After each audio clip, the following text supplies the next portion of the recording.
When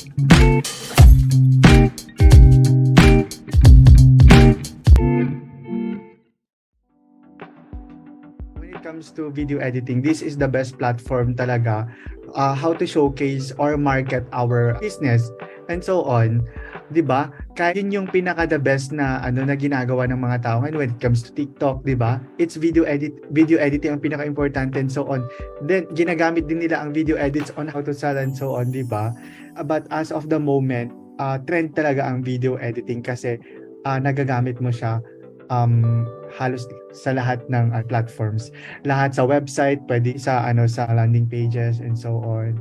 What are your best practices to edit in the fastest time possible? Because I believe na you get compliments on parang mabilis ka mag-edit ng video and then quality din.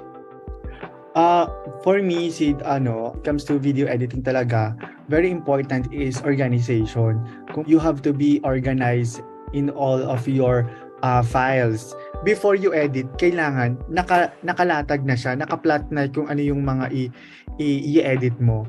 Best thing for you to expedite the output is to focus. So, parang dire-diretso ka lang. Isang upuan, walang tayuan, and then wala kang extracurricular na gagawin. So, for sure, matatapos ka kaagad.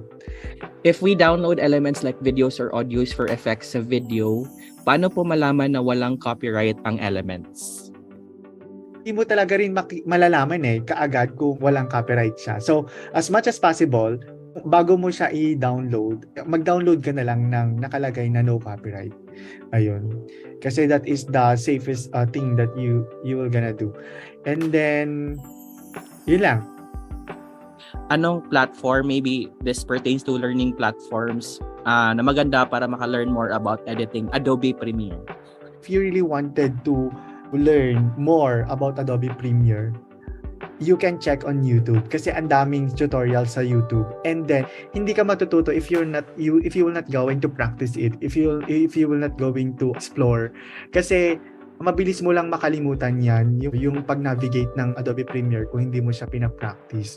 So I suggest na you have to open the Adobe Premiere and then you can listen or you can watch Adobe Premiere tutorial to YouTube and then do it. Hindi